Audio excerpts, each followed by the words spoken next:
Sa ating pong Bible, Mark chapter number 4. At since Mother's Day, ay meron po akong lesson all about the Lord Jesus Christ. And last Sunday, itinalakay ko po sa inyo, Jesus is still the answer. Amen? This morning, pag-uusapan natin, Jesus is still the answer in every storm. Jesus is still the answer in every storm. Mark chapter number 4 sa ating pong mga Bible. Let's begin reading. Sundan niyo po from verse number 35 down to verse number 41. Are you there? Amen? And the same day, verse 35, and the same day when the even was come, he said unto them, Let us pass over unto the other side.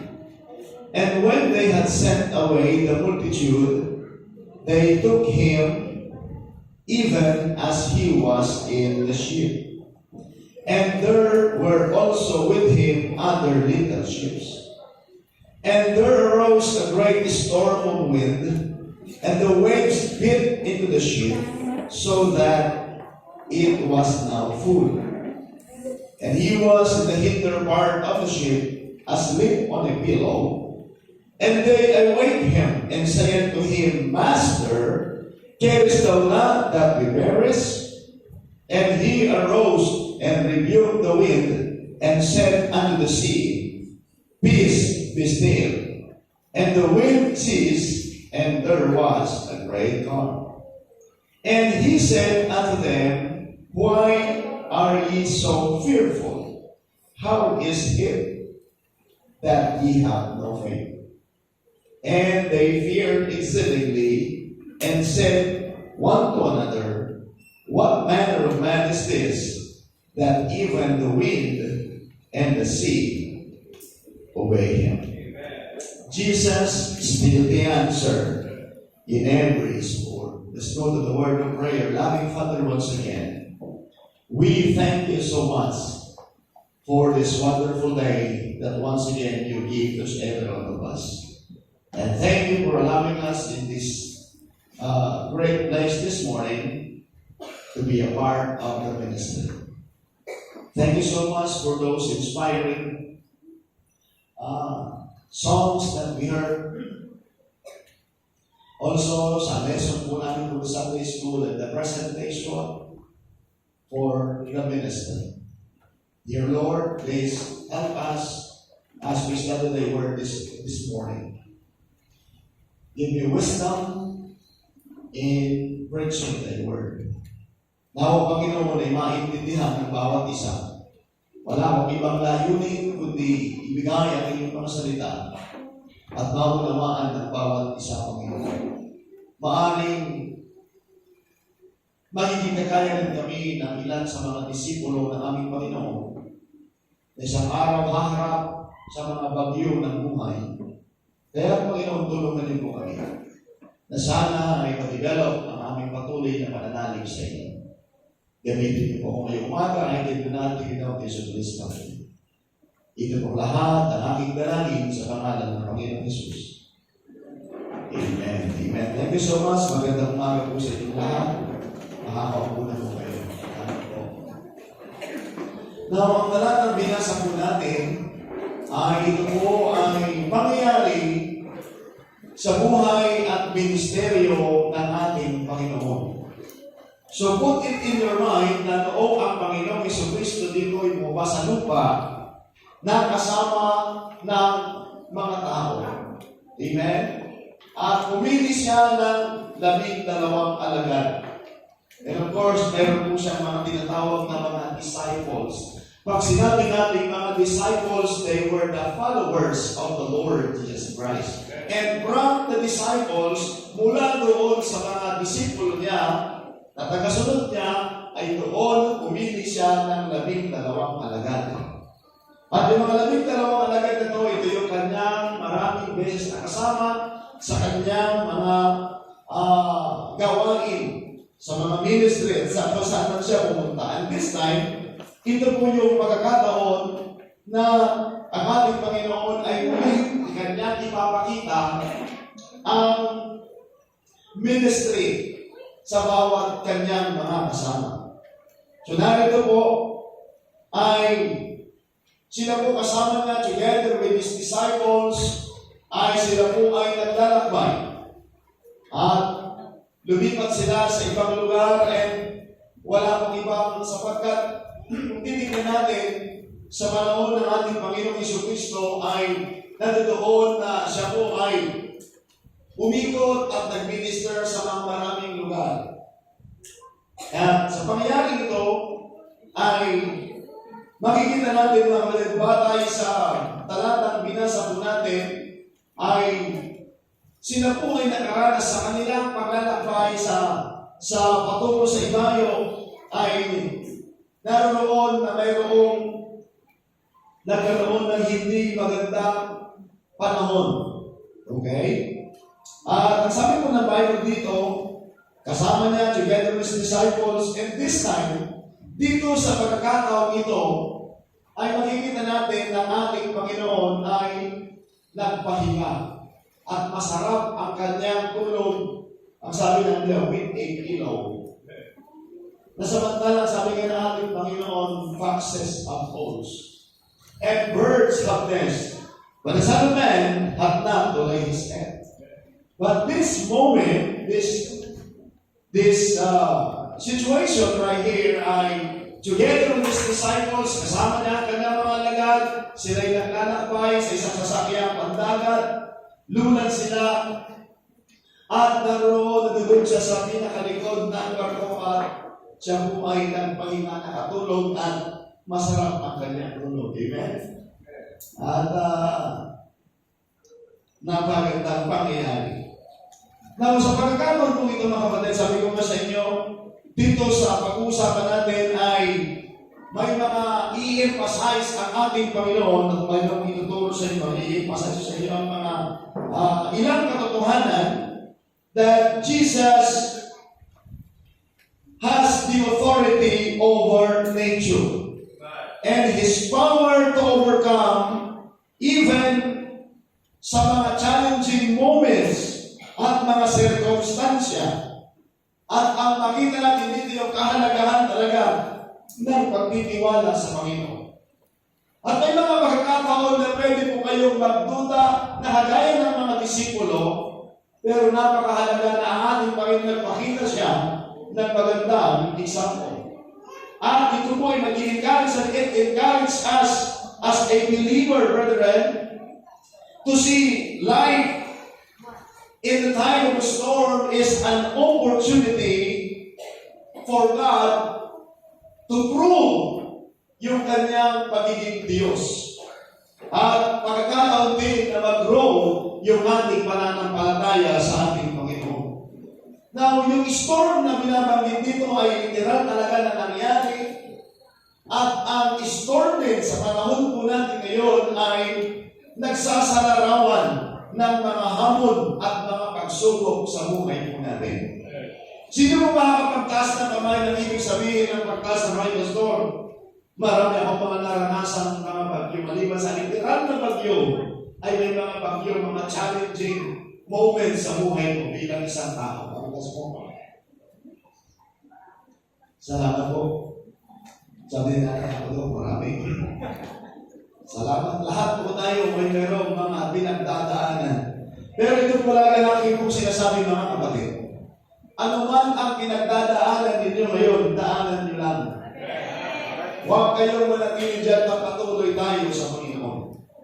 So ngayong umaga ay mayroong 4 na bahagi na katotohanan at tema, lesson, na maaaring kapulutan natin na aral sa buhay natin bilang isang mananampalataya. Sa pagkatandaan po natin, bilang isang Kristiyano, we are not exempted of storm. Amen? Hindi tayo exempted sa storm or sa mga hamon. Pag narinig mo yung word na storm, hindi lamang literal na bagyo, but by implication, ang isinasalarawan ng bagyo ay mga hamon sa buhay, mga pagsubok sa buhay, mga bagay na pwedeng dumating sa atin at dumarating sa atin na mga challenges, mga kapatid.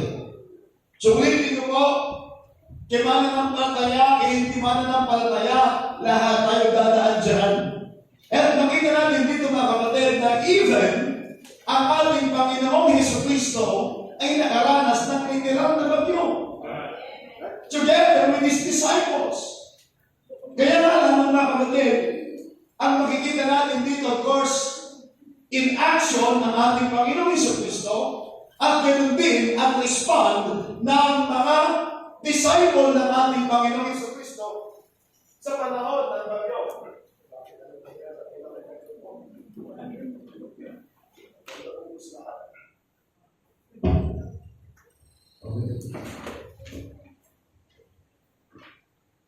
Pag-iagis yung mother base na. Now, makita natin dito po, ang ating Panginoong Jesucristo, yung kanyang action, at ganoon din ang reaction. So makita po ninyo mga kapatid, dalawang bagay na makikita natin dito, yung action ng ating Panginoon and the reaction ng kanyang mga disciples. Are you listening? Amen?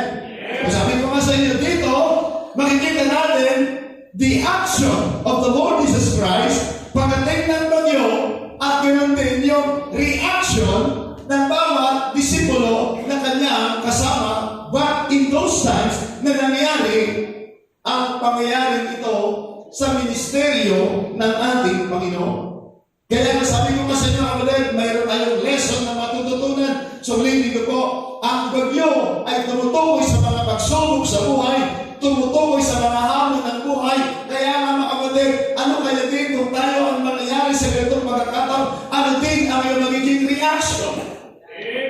At ipapakita ko po yun sa inyo, at ipapakita ko din po sa inyo ang mga solusyon na napakahalaga na kapulutan natin ng aral bilang mga Kristiyano.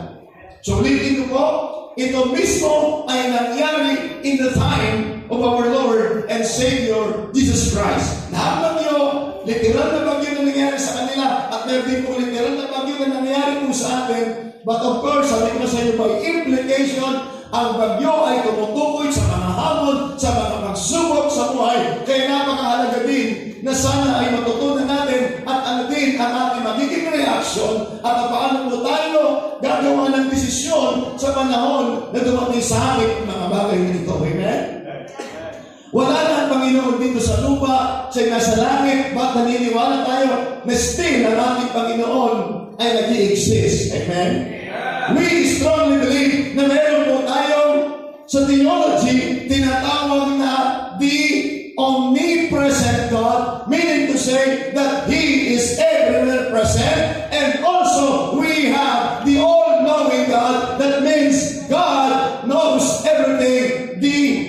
The all-knowing God, alam niya ang lahat ng bagay. Amen? And of course, we have the all-powerful God or the omnipotent God, meaning to say that He is powerful.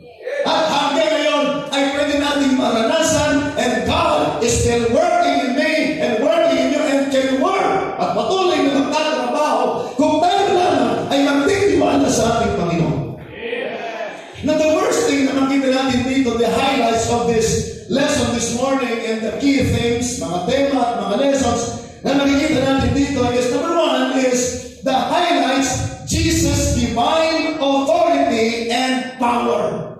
Okay? Ang makikita natin number one dito, the highlights of this story, brethren, in this situation, brethren, is Jesus' divine authority and power. Okay? Pag sinabi natin divine authority and power, ito yung kapangyarihan ng Diyos. Amen?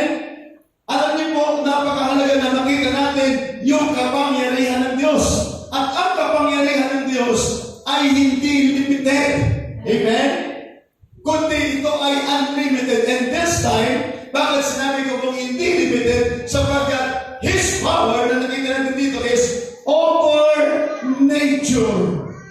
Over nature. Demonstrating that He is more than just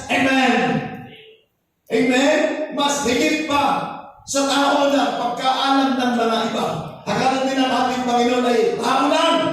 Ay may grupo ng pananampalataya. Hindi nila pinapaniwalaan na ang Panginoong Jesucristo ay Diyos. Amen? Sapagkat pinapaniwalaan nila na ang Panginoong Jesucristo ay tao lang. But salamat po ang ating paniniwala, ang ating Panginoong Jesucristo ay Diyos na nagkatawang tao.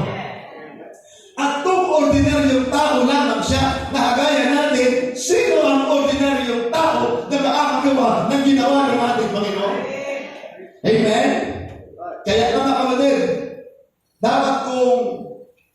dapat nakita natin na ang ating Panginoon ay hindi lang siya basta ordinaryong tao, siya ay tao, nagkatawang tao, but siya po ay Diyos. Amen?